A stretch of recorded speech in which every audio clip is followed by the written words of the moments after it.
Daniel au chapitre 1, du verset 3 au verset 8.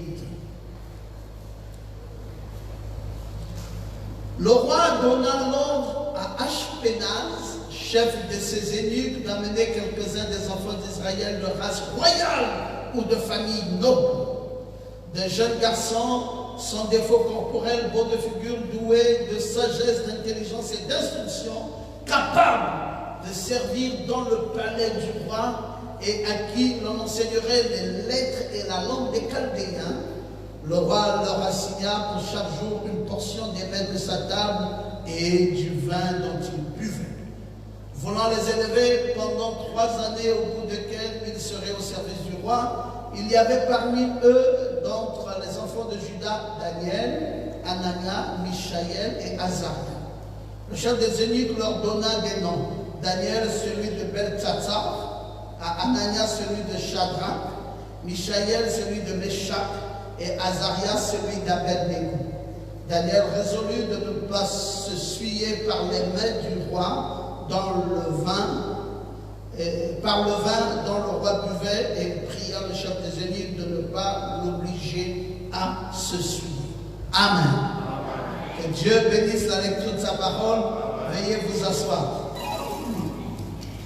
Oh là là, quel plaisir encore de vous voir ce matin. Oh là là, notre soeur Louina. Alléluia. Gloire à Jésus. Oh, quel bonheur. Quel bonheur de marcher avec lui. Quel bonheur de marcher avec lui. Alléluia. Gloire à Jésus. Papa, vois ça, Dieu te bénisse. Dieu bénisse Yvon. Dieu bénisse Gilles. Dieu vous comble. Gloire à Jésus. Nous sommes en train d'étudier, déjà ce matin on a commencé, on va approfondir, en train d'étudier Daniel en captivité à Babylone. Tout à l'heure, j'étais en train de lire le prophète qui parlait de la Babylone. Il dit que déjà dans le livre de la Genèse, nous avons vu Babylone. Il dit un lieu de confusion. Et il dit, nous arrivons à Daniel, Babylone apparaît encore. Toujours un lieu de confusion. Et Frère Branham dit, mais quand nous arriverons en Apocalypse, il dit, Daniel dit, et plutôt en Apocalypse, Babylone, le lieu de confusion, sera complètement ruiné. Amen. Et je crois ça, mes amis, que Dieu va ruiner simplement cette Babylone. Il le dit dans le message, je restaurerai au paragraphe 19. Il dit, Babylone apparaît dans la Genèse comme lieu, non, pas confusion, il dit comme lieu corrompu. Il dit, elle apparaît à l'époque du roi Nebuchadnezzar, à l'époque de Daniel, comme un lieu corrompu. Et ensuite, elle apparaît dans l'Apocalypse, allant à la perdition. En Apocalypse, Babylone va à la perdition. Dites Amen. Et c'est malheureusement là où Daniel fut emmené pour être gardé en captivité, comme prisonnier, là dans un lieu corrompu. Et nous sommes arrivés dans l'Apocalypse où ce lieu corrompu va aller à sa perdition. Donc on compte maintenant les jours avant que ce lieu corrompu n'aille à sa perdition. Et Daniel qui est là dans cette captivité, c'est vous et moi. Gardés dans une captivité bizarroïde, comme prisonniers des systèmes du nouvel ordre mondial, où nous n'avons plus les libertés que nous avions hier. Et là où il nous est imposé de prendre des mets corrompus du roi. Et c'est ça qui est bizarre dans cette affaire, c'est que nous devons manger ce que le roi nous donne, non plus ce que Dieu nous donne, mais nous devons manger ce que le roi Nebuchadnezzar nous donne. Et Daniel a refusé ça. Daniel a dit, je suis un fils de Dieu. Si je dois faire entrer quelque chose dans mon âme, il faut que ce soit quelque chose qui vienne d'en haut. Mais quand quelque chose n'est pas de la parole, je n'aimerais pas que ça rentre en moi. Et Daniel s'en est opposé. C'est là où j'aimerais que tu saches. Parce qu'il n'y avait pas que le repas, il y avait même des vins. Et nous avons lu dans Proverbes au chapitre 20, le verset 1, qui dit, le vin du moqueur, les boissons fortes sont tumultueuses. Quiconque en fait excès n'est pas sage. Dieu interdit ça. Et Daniel connaissait bien ce que disaient les Écritures. Ésaïe nous le dit aussi au chapitre 5 au verset 11. Il dit, malheur à ceux qui, de bon matin, courent après les boissons énivrantes et qui, bien avant dans la nuit, sont échauffés par le vin. Daniel, vas-tu boire ce vin? Vas-tu prendre ces repas corrompus? Daniel dit non. Je continue à respecter ce que disent les Écritures. Parce que dans Proverbes, au chapitre 23, allant du verset 31 au verset 32, il est dit, ne regarde pas le vin qui paraît beau d'un beau rouge, mais qui fait des perles dans la coupe et qui coule aisément. Il finit par mordre comme un serpent et par piquer comme un basilic. Ne regarde pas le vin qui est très beau avec un beau rouge. C'est ce que disent les Écritures dans Proverbes 23, 31, 32. Avec un beau rouge, comme des perles dans une coupe. Mais ça coule aisément. Mais attention à sa finalité. Ça finit par mordre comme un serpent et par piquer comme un basilic. Alors Daniel dit, ça que le roi me propose là, qui paraît tellement beau, qui paraît tellement bien, je n'en veux pas. J'ai une foi à sauvegarder. J'ai une foi. Je ne peux pas me laisser corrompre par les mains du roi. Je ne peux pas non plus me laisser corrompre par le vin du roi. Je refuse. Et Daniel avait véritablement refusé. Écoutez une autre écriture, c'est Habakkuk au chapitre 2, le verset 15 au verset 16. Malheur à celui qui fait boire son prochain, à toi qui verse ton outre et qui délivre afin de voir sa nudité. Tu seras rassasié de honte plus que de boire. Bois aussi toi-même et découvre-toi. Donc malheur à celui-là qui fait boire. Pourquoi le roi faisait-il cela? Pourquoi le roi proposait-il à Daniel des choses qui étaient contraires à ce que disaient les Écritures? Mais c'était pour tuer la foi de Daniel. Et retenez aujourd'hui que le roi, entre griffes, vous proposera des traitements bizarres dans cette temps-ci, dont le seul but sera détruire votre foi. Et il faut y veiller. Il faut faire attention. Ce n'est pas tout qu'on accepte.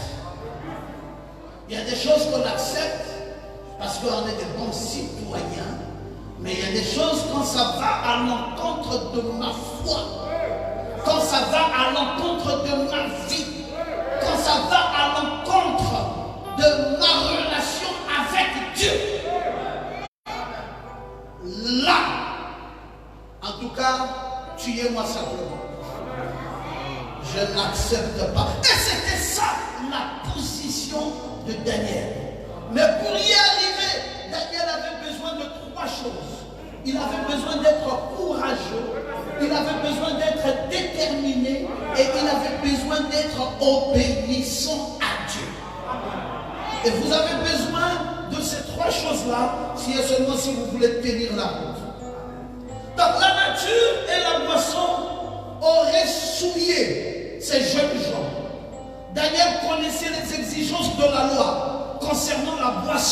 concernant la nourriture. Et les désirs de Daniel étaient de plaire à Dieu en tout ce qu'il faisait. Seigneur, aide-moi à te plaire. Aide-moi à ne pas plaire mon monde. Aide-moi à ne pas plaire les exigences des hommes. Mais aide-moi à te plaire. Et c'était ça la position ferme de Daniel. Et Daniel est resté ferme face à cela. Il était courageux. Il était déterminé. Et il était obéissant à Dieu. Non seulement Daniel, mais même ses amis, les autres Hébreux qui étaient avec lui. Dieu les a utilisés d'une façon puissante.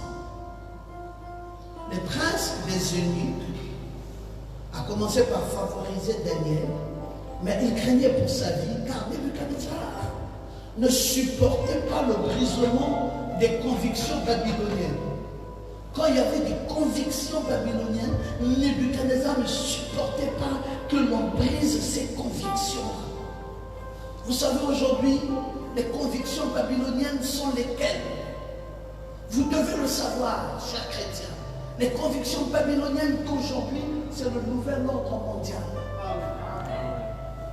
C'est ça les convictions. Et derrière le nouvel ordre mondial se cache la Covid-19.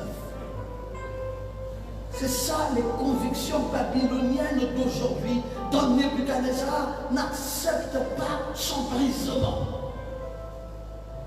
Et donc, on vous mettra là et on va commencer à vous retirer une chose après l'autre. Une chose après l'autre. Jusqu'à ce que vous n'ayez plus de foi.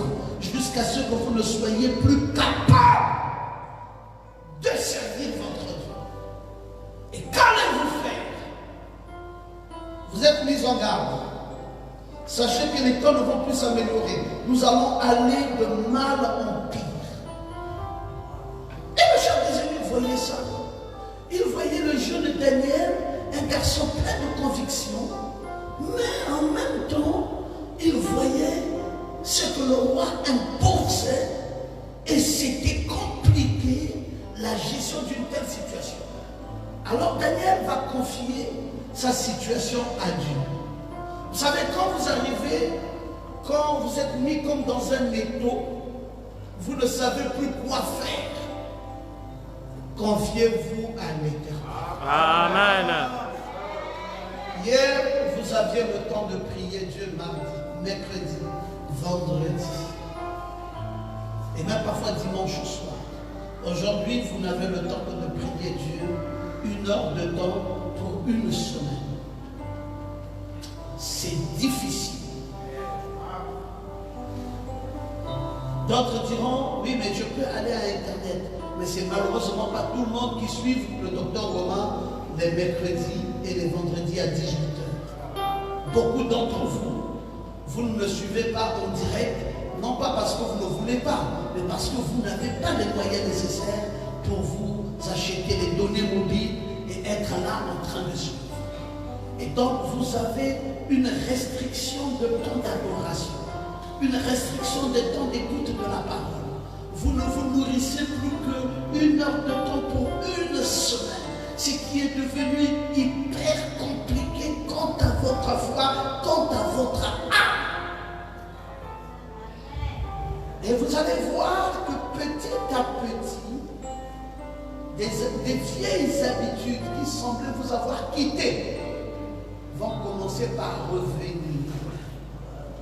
Petit à petit, il y aura la nonchalance, il n'y aura plus le goût de la prière, il n'y aura plus le goût d'écoute de la parole, il y aura la fatigue, il y aura beaucoup d'autres choses qui vont s'installer. Vous ne voyez pas le diable venir vous détruire la foi comme ça avec des machettes. Non, le diable ne prendra pas des machettes. Quand il voudra détruire ta foi, il va simplement commencer à réduire ton temps de consécration. Il va réduire ton temps d'écoute de la parole. Il va réduire ton temps de prière. Il va réduire ton temps d'adoration. Tu n'as plus suffisamment de temps pour adorer Dieu, pour prier Dieu, pour écouter la parole. Et puis ça ressemble comme si rien n'y était. critiquer, mais tu sens simplement que des vieilles habitudes commencent à vouloir venir et s'installent de façon très subtile. Et tu commences à perdre la foi que tu avais hier. C'est malheureusement ça, ce que le diable veut t'amener. Là où il veut t'amener, c'est là. Il veut t'amener à perdre cette foi. Il veut t'amener loin de la face de ton Dieu. Comme dit le prophète, pour que tu sois corrompu par Babylone. Que tu sois corrompu par Babylone. Et alors, Daniel sait que c'est devenu difficile. Parce que le roi va frapper du fait qu'il n'accepte plus les convictions babyloniennes. Alors, il commence à remettre son sort à l'Éternel. Il a dit à l'eunuque, qui était l'officier qui était chargé de le surveiller. Il a dit à cet officier, si tu peux comprendre, est-ce que tu peux être compatissant? Est-ce que tu peux aller parler au roi en ma faveur? Est-ce que tu peux dire au roi que je ne suis pas un citoyen qui ne respecte pas les lois, mais je suis dans une situation où je suis très mal. Ce qu'il me propose là ne va à l'encontre de mes convictions et de ma foi. Ça ne marche pas facilement. J'ai des difficultés à obéir à ça. Et l'eunuque est allé voir le roi Nebuchadnezzar pour lui en parler. Parce que la demande de Daniel était contre le plan du nouvel ordre. Je dis que la demande de Daniel aujourd'hui est contre le plan du nouvel ordre. Quand vous lisez le verset 11 au verset 16 du même chapitre que nous avons lu, vous allez voir que la demande de Daniel semble avoir été refusée par l'officier chef. Et alors, Daniel est embêté parce que maintenant sa demande est refusée. Il aborde le garde. Le garde Meltsa dit non, jamais. Ashpenaz, dont nous avons lu ici, avait placé sur les 4 jeux une demande d'une période d'essai de 10 jours. Parce que Daniel a dit, donnez-moi 10 jours. Que le roi voie que si je ne mange pas de sa nourriture, je ne bois pas de son vin, je ne fais pas ce qu'il me demande de faire, je ne demande que 10 jours. Que le roi vienne m'observer pour constater s'il y avait un changement en moi. Et il devait manger des légumes. Et frère Branham dit qu'il devait prendre des lentilles. Et vous savez bien que ce sont ces lentilles qui ont qualifié un des enfants de Jacob par rapport au droit d'aînesse. Parce qu'Ésaü avait vendu son droit d'aînesse à Israël, à Jacob, à cause des lentilles. Et Daniel dit, 10 jours me suffiront pour que le roi me texte. Alors ce qui va se passer dans la foi chrétienne aujourd'hui, parce que nous sommes dans le livre de Daniel qui est comparable au livre d'Apocalypse, c'est qu'il y aura toujours une négociation entre l'Église et les gouvernants. Et puis, les gouvernants vont faire un peu du lest. C'est-à-dire qu'ils ne vont pas vous donner la liberté, mais ils vous donnent une petite portion de liberté et ils observent si ça peut vous maintenir dans la foi. Dans le cas de Daniel, dans notre cas, c'est 1 heure dans une semaine pour prier. Dans le cas de Daniel, c'est 10 jours d'observation pour voir si et seulement si Daniel va se maintenir dans la foi. Daniel a dit, Seigneur, si pendant ces 10 jours, qui sont les seuls 10 jours qui me sont donnés pour tester ma vie, alors que je ne veux rien manger de tout ce que le roi a proposé, je ne veux rien boire de tout ce que le roi a proposé, je veux maintenant aller dans ta direction. Et si c'est pour 10 jours de test, viens relever le défi. Est-ce que quelqu'un peut dire amen? Si on te donne même 30 minutes, est-ce que tu seras toujours à l'église? Amen. C'est ça même. C'est ça la vraie position. Si on te donne même 10 minutes, est-ce que tu viendras à l'église? C'est ça la vraie position. Voilà, même si on dit, allez-y prier pour 10 minutes, c'est le moment où jamais tu dois aller pour dire à ton Dieu, Seigneur, le roi vient de lâcher 10 minutes, mais que les 10 minutes ici soient les 10 minutes de profit pour moi, pour le ravitaillement de mon âme, pour le ravitaillement de ma foi.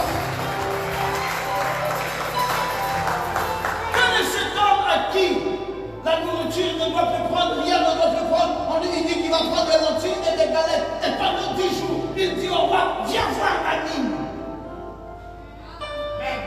Viens contrôler ma mine. Viens me dire si j'ai perdu ou si j'ai pas perdu. Et il a dit à son Dieu, Seigneur, prends le contrôle. C'est des temps difficiles. Frère, les temps difficiles, il n'y a que Dieu qui peut aider.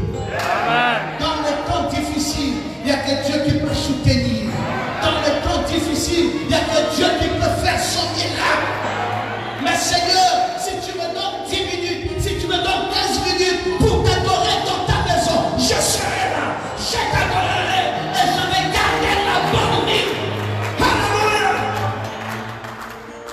Oh, vous voulez savoir après comment ça s'est passé? Les 10 jours après, Daniel a consommé les légumes, Daniel a bu l'eau. Le défi de Daniel était éprouvé et regardé. Je vais écrire ça. Daniel a dit, éprouvez-moi et regardez-moi. Éprouvez et regardez. Vous savez, frère, quand vous fonctionnez dans la foi, les deux choses-là doivent venir dans votre vie. Vous êtes éprouvé, mais on doit aussi vous regarder. Qu'est-ce que vous faites en votre temps d'épreuve? On va demander à quelqu'un, bon, vous n'avez maintenant plus qu'une heure de temps dans une semaine pour prier Dieu. Qu'est-ce que tu dis? Un autre va dire, bon, moi c'est plus la peine, hein? Une heure là, je vais faire quoi avec ça? Je préfère rester à la maison. L'autre va dire, non. Éprouvez-moi pendant les 1 heure là et regardez-moi comment je continuerai à garder la bonne forme pour le Seigneur. Daniel a dit, éprouvez-moi et regardez-moi. Voyez ce que je serai 10 jours après que je n'ai mangé que des légumes et bu que de l'eau. Et pour suivre le message, mangez que des galettes et les lentilles et regardez à quoi je ressemblerai à la fin de tout ça. C'était un défi. Et Daniel, le défi de Daniel était éprouver et regarder. Le défi de cette église des temps de la fin doit être éprouvé et regardé. Ça ne sera plus facile. On ne sera plus comme nous avions été hier. Daniel révèle que leur apparence serait meilleure. On dit non. Quand vous alliez à l'église, vous étiez comme la foi était comme si aujourd'hui tu es fort, demain tu es faible. Maintenant que vous n'alliez plus à l'église, tu dis que c'est là où ton apparence, ta foi sera meilleure. Il dit observez. Frère, vous savez, William Branham nous dit que quand Samson est allé se battre contre les Philistins et qu'il a pris la mâchoire d'une âne, il dit tant qu'il n'était pas éprouvé, le meilleur de Samson ne sortait jamais. Mais au moment où l'épreuve était forte, frère Branham dit une puissance cachée est sortie de Samson et a démontré que Samson avait quelque chose. Mais cette puissance cachée ne sort que lorsque vous êtes éprouvé. est arrivé en retard.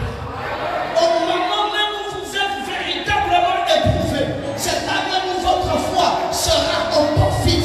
Au moment où vous êtes véritablement éprouvé, c'est là même l'amour de votre Dieu va grandir. Au moment où vous êtes véritablement éprouvé, c'est là où la force de Dieu va sortir. Au moment où vous êtes véritablement éprouvé, c'est là où même ta figure va apparaître meilleure.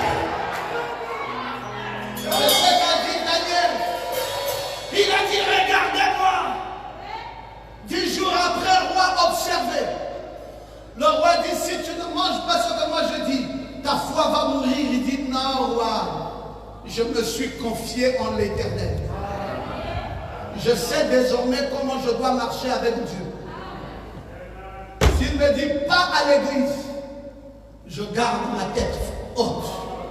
S'il me dit, me donne 15 minutes de prière dans la semaine, je garde ma tête haute.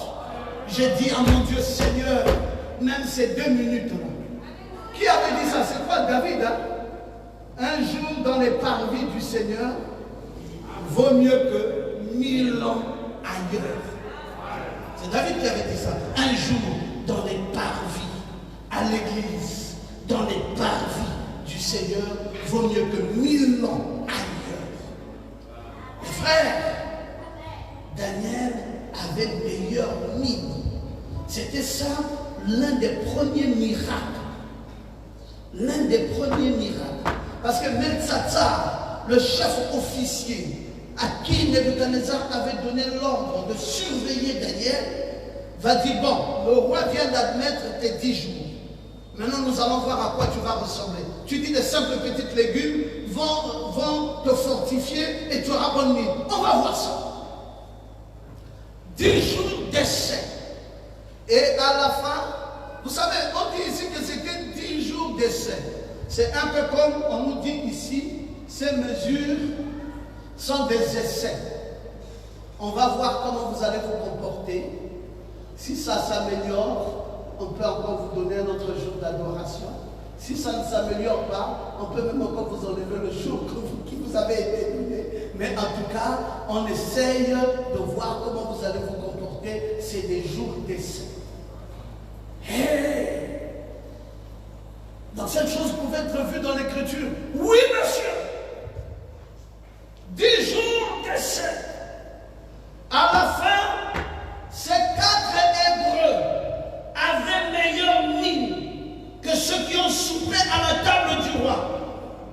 Ashpenaz leur a demandé de continuer leur régime. Il dit, c'est pas vrai. Parce que depuis que vous êtes hors de tout ce que, de tous les repas du roi, vous avez meilleure mine. Ils ont dit, nous ne dépendons pas du roi, de ses lois, de son système. Nous dépendons d'une volonté qui vient d'en haut. C'est Dieu, le maître de l'univers, qui nous a créés, qui nous a mis sur la terre, et c'est de lui dont nous dépendons. Frère, si ce n'était pas de Dieu, tu ne serais pas revenu ici aujourd'hui. Amen. Oui, moi. Non, on devait déjà t'enterrer. Tu as fait 8 mois, papa, maman. Tu n'as pas vu le pasteur. Tu n'as pas vu l'église. Tu n'as pas été ici. Tu as survécu comment? Ton Dieu est vivant. Amen. La parole qui était rentrée dans ton âme t'a gardé en vie toutes ces années. Et le diable a tout fait pour essayer d'éteindre ta foi. Il n'a pas réussi. Et je dis encore ce matin, il ne réussira pas. Il a déjà échoué. Il ne pourra jamais réussir. Ton Dieu est fort. Ton Dieu est puissant. Ton Dieu est glorieux. Est-ce que tu peux dire Amen? Bon, maintenant qu'il n'a pas réussi, le roi Nebuchadnezzar a reçu le rapport pour dire que c'est un peuple bizarre. Est-ce que vraiment tu as vérifié qu'ils n'ont pas mangé? Ils n'ont fait que manger les petites histoires là qu'ils ont dit là. Il dit, roi, c'est vraiment ce que j'ai vérifié. J'ai été la nuit et jour veillant. Ils n'ont pas touché à tout ce que toi tu as dit. Ils n'ont fait que faire ce qu'ils ont dit là. Le pain là qu'ils mangeaient là, c'est avec ça qu'ils ont pu se nourrir et garder la foi. Il dit, et personne d'entre eux n'est mort. Il dit, oh, roi, tu parles de mourir. Mais ils ont au contraire une meilleure mine. Tu peux même prolonger. Tu peux même prolonger ton confinement. Ces gens-là ne mourront plus. Il y a quelque chose en eux qui fait qu'ils ne peuvent plus mourir. Quand vous pouvez dire Amen. Le roi a prolongé. Il a dit, bon, alors si c'est ça, on va prolonger.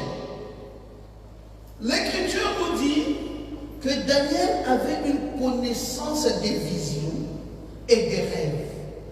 Ainsi, le ministère de Daniel dans la cour royale de Babylone a continué jusqu'au renversement de l'empire babylonien.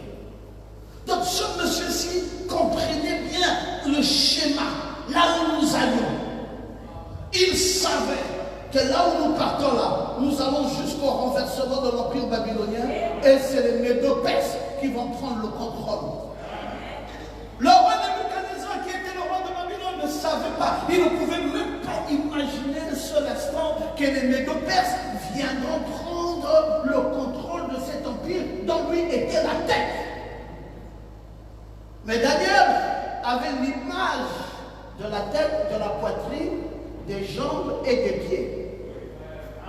Il savait que après l'empire babylonien, viendra un autre empire, les Médo-Perses seront là, les Grecs seront là, avec Alexandre le Grand, et ensuite les Romains vont terminer, et il descendra d'une pierre sans le secours d'aucune main qui va écraser les orteils.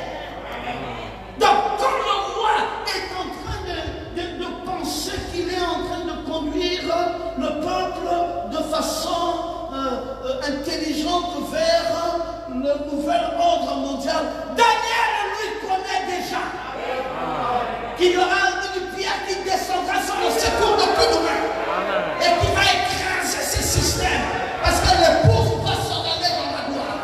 Mes frères, moi je crois de tout mon cœur que ce dénouement final, c'est pour l'enlèvement de l'église. Ce dénouement final, c'est pour que l'épouse aille dans la gloire. Il y aura la pression, mais derrière cette pression, il y a un enlèvement qui nous attend. Il y a un enlèvement de gloire, il y a un enlèvement de vie, il y a un enlèvement de succès. Mais avant que cela ne vienne, la pression va augmenter, la pression va augmenter.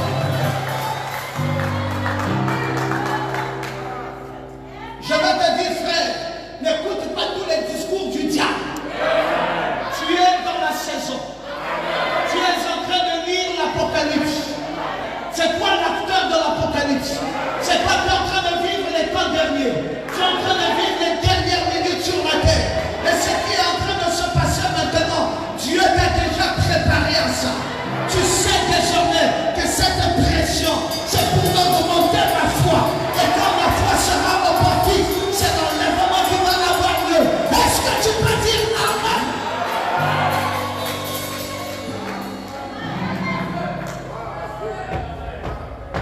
Alléluia! 1 Samuel 2,30 dit, j'honorerai ceux qui m'honorent. C'est ça que l'Éternel dit.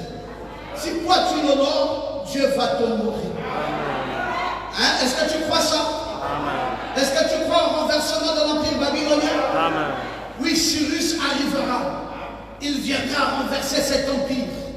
Et les choses vont changer. Les Médo-Perses prendront le contrôle. Nebuchadnezzar pense qu'il est éternel. Nebuchadnezzar pense qu'il peut maltraiter le peuple de Dieu. Mais Dieu a un programme. Amen. Il est entre les mains du Seigneur pour amener cette épouse à augmenter sa foi. Si 8 mois ne t'a pas tué, c'est pas une semaine où tu écoutes la parole en 10 minutes qui va encore te tuer. Là-bas, tu avais 8 mois sans écoute. Ici, tu as 10 minutes, même d'écoute de la parole en une semaine.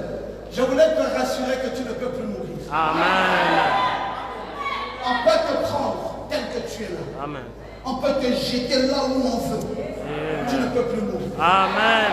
On peut te prendre, on peut te balancer là où on veut. Tu ne peux plus mourir. Amen. Ta confession restera la même. Ta foi restera la même. Amen. Ta détermination restera la même.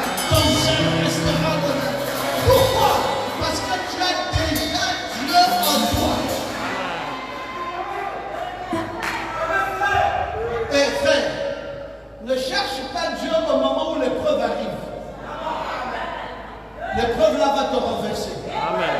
Et d'abord Dieu, et que l'épreuve vienne te prouver que tu as déjà Dieu. L'épreuve doit te prouver que tu as déjà Dieu. Quand l'épreuve arrive, il faut que tu t'appelles déjà Daniel. Même si on veut changer ta nature, mais la nature réelle de Daniel reste intéressante. La nature réelle de Anania, de Michaël, d'Azaria reste intacte. Amen. Vous pouvez dire de lui qu'il est maintenant Abednego. Vous pouvez dire qu'il est maintenant Shadrach. Mais lui-même sait qu'il est Anania, qu'il est Azaria, qu'il est Michaël, il est Daniel. Oh, j'aime quand tu peux dire Amen. Que l'épreuve te prouve que tu es dans la foi. Quand le temps où nous suivons le Seigneur, et Pharaon, le temps où nous suivions le Seigneur, nous ne savions pas que Dieu était déjà en train de nous préparer. On venait à l'église, on sortait, on venait, on repartait, on venait, on repartait. Dieu nous préparait déjà. Amen. Mais nous ne savions pas que les temps difficiles arriveront. Et quand on nous a bloqués, on a dit, bon, ils vont bloquer pour 1 mois, et 2 mois. On dit, non, le 3e mois, ça va souffrir. 4 mois. On dit, non, mais ça va encore souffrir. Et puis tu te dis, mais mon Dieu, mais comment tout ce temps-là, l'amour de Dieu n'a pas diminué dans mon cœur? Comment tout ce temps-là, j'ai pu me maintenir? J'avais déjà fait l'expérience. Bénis ton Dieu pour ton expérience avec le Seigneur. Les épreuves ne viennent pas enlever ton expérience. Les épreuves viennent affermir ta foi.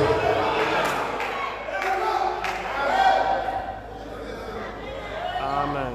Si quelqu'un cherche Dieu maintenant, ah frère, laissez-moi vous dire que ce n'est plus le moment là où tu vas dire je vais commencer avec Dieu.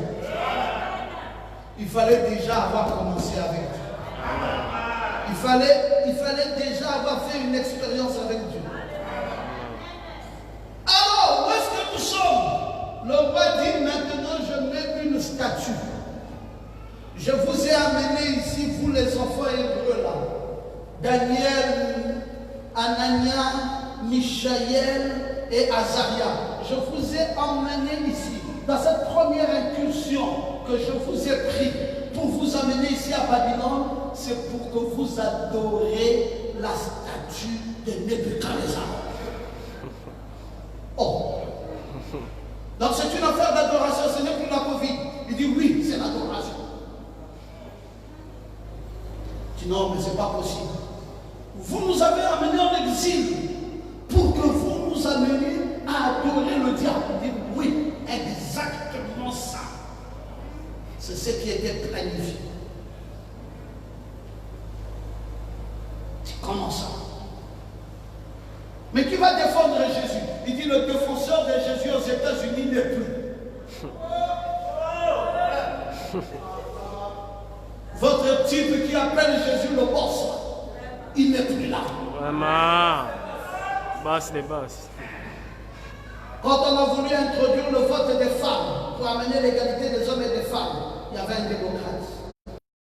Quand on a voulu introduire l'église catholique pour que l'église catholique ait la primauté aux États-Unis, il y avait un démocrate. Quand on a voulu introduire l'homosexualité, il y avait un démocrate. Et maintenant nous voulons introduire le nouvel ordre mondial. Il faut un démocrate. Votre homme Donald Trump n'est plus. On commence par la tête. Vigano dit que l'argent qui devait amener les présidents des nations à réduire les libertés des peuples a déjà été payé. Ils sont simplement en train de passer à l'exécution. Frère, quand vous voyez le monde comme vous voyez là, vous ne savez pas ce qui est caché derrière. Vous voyez simplement en voiture noire. Vous ne comprenez pas, mais qu'est-ce qui se passe? Il y a un plan qui est en train d'être mis en jeu. Et maintenant, la statue est là. Écoute, oh roi, tu regardais et tu voyais une grande statue. Cette statue était immense, d'une splendeur extraordinaire. Elle était debout devant toi. Son aspect était terrible. La tête de cette statue était d'or pur. Daniel commence à dire au roi que je vais te révéler ce que tu ne sais pas. Tu crois m'amener à adorer ça, mais je sais de quoi il en est question. Sa poitrine et ses bras étaient d'argent. Son ventre et ses cuisses étaient d'airain. Ses jambes de fer, ses pieds en partie de fer et d'argent. Et tu regardais, lorsqu'une pierre se détacha sans le secours d'aucune main, et frappa les pieds du fer et d'argile de la statue, et les mit en pièces. Alors le fer, l'argile, l'airain, l'argent et l'or furent brisés en sang et devinrent comme la balle qui s'échappe dans une aire d'été. Le vent les emporta. Nulle trace n'en fut trouvée. Mais la pierre qui avait frappé la statue devint une montagne et remplit toute la terre. Et voilà le sang, je vois. Nous en donnerons l'explication devant le roi, pour que le roi sache, tu es le roi des rois. Nebuchadnezzar, le Dieu des cieux t'a donné l'empire, le Dieu des cieux t'a donné la puissance, le Dieu des cieux t'a donné la force et la gloire. Tu as remis entre tes mains, en quelques lieux qu'ils habitent, les enfants des hommes, les bêtes et des champs, les oiseaux du ciel. Il t'a fait dominer sur eux tous. Tu peux maintenant avoir la prééminence sur les nations. Parce que c'est toi qui es la tête d'or. Mais après toi, il s'élèvera un autre royaume, moindre que le tien, puis un troisième qui sera d'airain et qui dominera sur toute la terre. Il y aura même un quatrième qui sera comme du fer. De même que le fer brise tout et rend tout. Il brisera et rendra tout comme le fer, et tout sera mis en pièces. Le roi dit, je ne comprends rien de tout ce que tu dis. Les pieds, les orteils, en partie d'argile et de potier et en partie de fer, sera un royaume difficile. Mais il y aura en lui quelque chose de force, comme le fer. Et tu as vu le fer mêlé à l'argile. Et comme les doigts des pieds étaient en partie de fer et d'argile, ce royaume sera en partie fort et en partie fragile. Le roi dit, je ne comprends rien, Daniel. Qu'est-ce que tu veux me dire? Ce roi s'appelait Nebuchadnezzar. Nébu a protégé mon héritage. C'est ça, l'héritage du diable. C'est ça Nébu. C'est lui qui protège l'héritage.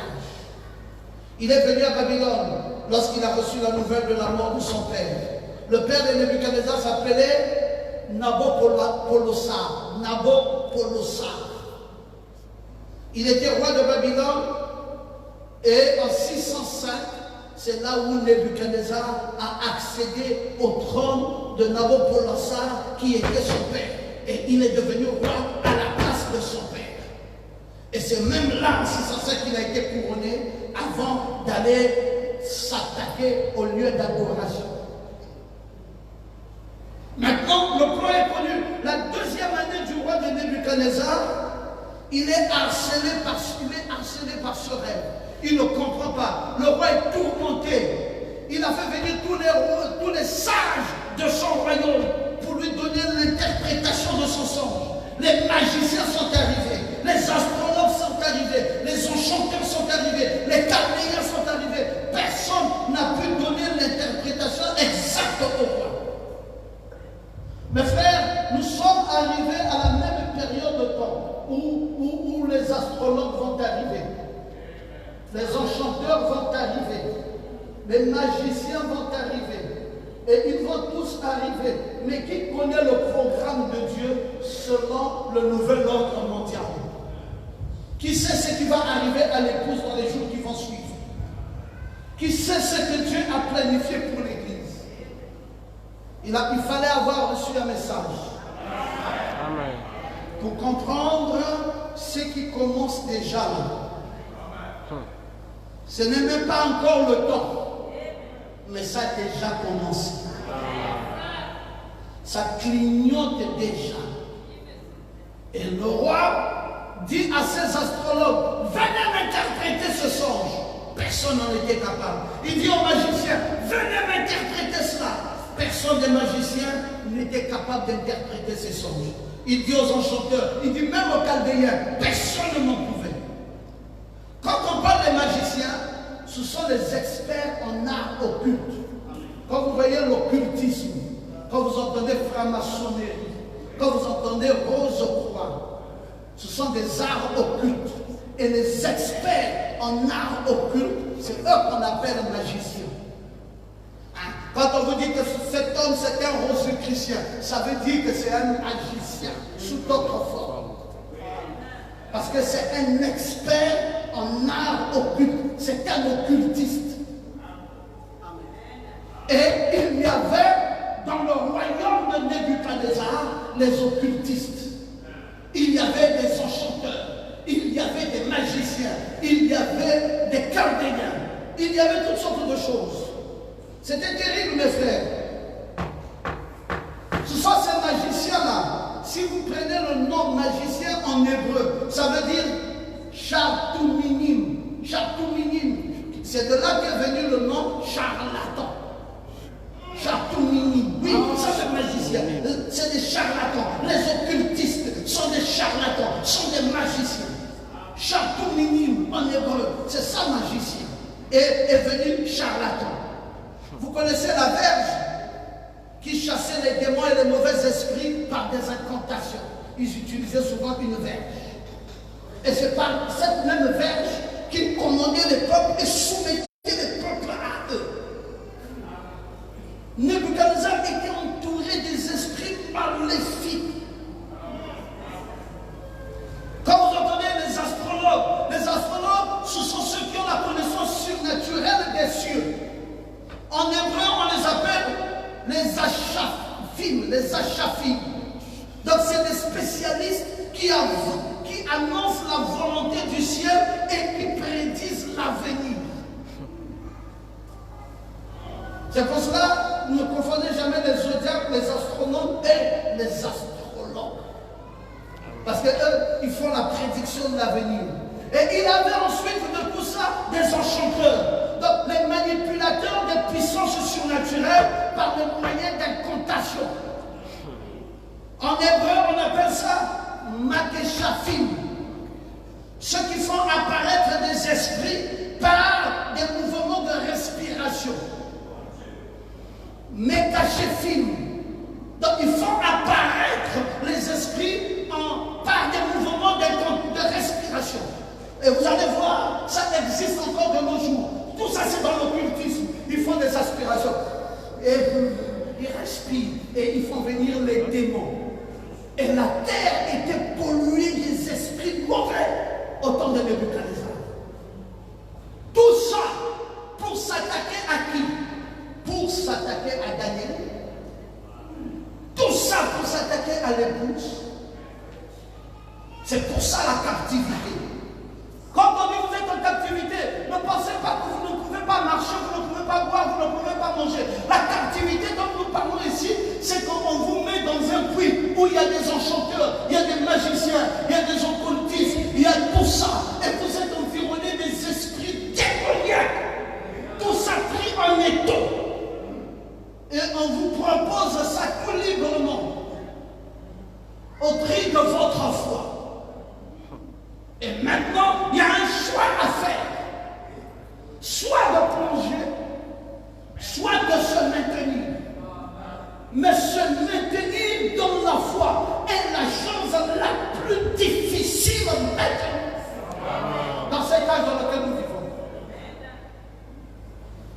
Le travail dépend d'eux. Si tu veux un travail, si tu veux un peu d'argent, si tu veux une promotion, si tu veux, il faut être dans le cercle. Et quand tu dis je suis chrétien, c'est la chose la plus ridicule qui soit aujourd'hui. Amen. Amen. Même dans ton lieu de travail, tu dis je suis chrétien, on a pitié de toi. On dit tu fais partie des gens qui suivent ces petits pasteurs là. Tu fais partie des gens qu'on escroque. Tu fais partie des gens qui sont dans des choses bizarres. Même toi, une grande dame, même toi, un grand monsieur, tu tombes plus bas que ça. Qu'est-ce qui est plus haut que ça? Vraiment. Dites-le nous, si ça là c'est bas, qu'est-ce qui est plus haut que ça? Vraiment. Ce sont les magiciens, les enchanteurs, les occultistes, ceux qui font des incantations par des respirations. Et ce sont eux qui sont au-dessus de la foi réelle. Et ça fait partie de la captivité des temps présents. Comment vas-tu continuer à fonctionner dans ta foi? Comment vas-tu continuer à suivre ton Dieu? Comment vas-tu continuer à te maintenir? Frère, si vous voyez un chrétien qui garde la tête haute dans les temps les plus difficiles, il faut saluer ce chrétien. Amen. Amen. Parce que les conditions qui sont ici, il y a la manipulation des esprits. Mais cachez film, la manipulation des esprits. On vous fait apparaître des esprits par des mouvements de respiration, les incantations. Hein? Achaya film, les incantations et tout ce qui va se faire. Et le roi semblait faire des demandes impossibles. Il dit qu'on me donne le songe et qu'on me donne l'interprétation. On a dit au roi, d'accord? Les sages ont dit au roi que seuls les dieux connaissent les rêves et leur interprétation. Nebuchadnezzar dit c'est faux. Il n'y a pas que les dieux qui peuvent donner les songes et leur interprétation. J'ai dans ma cour des astrologues, j'ai dans ma cour des magiciens, j'ai des enchanteurs, comme les fasse venir. On dit, mais tu as aussi dans ta cour des captifs, il dit ça là c'est des bébés spirituels. Mettez-les de côté. Ils ne connaissent rien. C'est des œuvres non essentielles. Ça n'apporte rien dans la société. On dit, mais c'est quand même le christianisme, il dit, œuvres non essentielles, c'est pas utile, mettez-les de côté. Faites-moi venir les gens qui peuvent arranger ma situation actuelle. On a dit, ouais, d'accord, vas-y. Va prendre ceux qui sont essentiels, vas-y prendre ceux qui peuvent arranger ta situation. Frère, vous savez, je vais vous dire une chose, frère Branham dit, le sang de Jésus qui a coulé à Golgotha, ils disent aujourd'hui de nos jours, ce n'est plus le sang liquide là qui est le problème. Ils disent ce sang-là, c'est l'épouse. Amen. Quand l'épouse partira de la terre, c'est l'hécatombe sur la terre. Amen. Ils disent c'est l'hécatombe. Amen. Ça dit que les gens vont manger les hommes. Hey, ma fille, ça va se manger entre hommes. Vous parlez d'une crise sanitaire et qui a engendré une crise économique, mais c'est rien. Il y aura très bientôt une crise alimentaire. Il y aura après cette crise financière, il y aura la crise alimentaire. Et cette crise alimentaire qui fera que vous ne pouvez plus trouver de quoi manger. L'air est pollué, la nourriture même est polluée. On va commencer à vous manger, vous mourrez comme un chat. Vous mangez, vous mourrez comme un rat. Maintenant, on dit que la nourriture sûre deviendra le corps de l'homme. Et c'est ça qui fera l'antivirus. Les gens vont commencer à se manger. Mes frères, ce qui calme encore tout ce que vous voyez là, c'est la présence de l'épouse ce soir. Mais Nebuchadnezzar ne connaît pas ça. Nebuchadnezzar dit, faites-moi venir les essentiels. Pour lui, les essentiels sont les magiciens. Les essentiels sont les enchanteurs. Les essentiels et les non essentiels. Oh, que Dieu bénisse Donald Trump. Amen. Amen. Ce monsieur-là, on lui a dit, mais maintenant il y a la maladie, on fait comment? Il dit, mais alors, appelons Jésus. Amen. Il dit, mais quoi, c'est Jésus toujours, tu es quoi, tu es toqué? Il dit, je ne suis pas toqué. Devant des situations compliquées comme ça, il n'y a que Jésus qui peut apporter la solution. Il dit, si vous mettez Jésus de côté, c'est un chaos. Et le monsieur là a dit au monde ce que le monde devrait savoir, mais que le monde a négligé. Et ils vont en payer les conséquences. J'aime quand tu peux dire Amen. Quel temps tu vis? Ma fille, mon fils, tu vis des temps de défis, de captivité, de prison, où il n'y a pas de liberté, où le terrain est miné par des magiciens, des enchanteurs, des chaldéens, des gens qui veulent à tout prix nous amener dans leur terrain. Oh mon Dieu. Comment peux-tu te garder? Garde-toi bien. Un jour dans les parvis du Seigneur vaut mieux que 1000 ans ailleurs. Loue ton Dieu de ce que tu peux encore le reconnaître. Ça a commencé, ça va continuer à être difficile.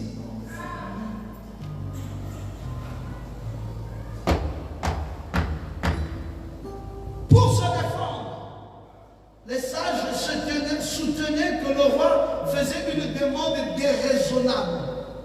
Et le roi, convaincu que la tromperie des sages a résolu de les mettre, il dit, je veux vous mettre à mort. Pourquoi vous voulez me donner une explication si vous n'êtes pas capable de me donner un songe? Dites-moi d'abord le songe et donnez-moi son interprétation.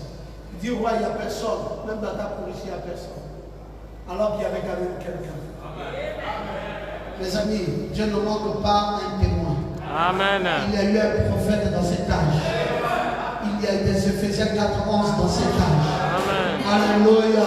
Amen. Dieu va révéler même les choses les plus cachées. Amen. Et l'épouse sera affermie pour ce témoignage final. Amen. Que Dieu te bénisse. Amen. Que le Seigneur te bénisse. Acclame ton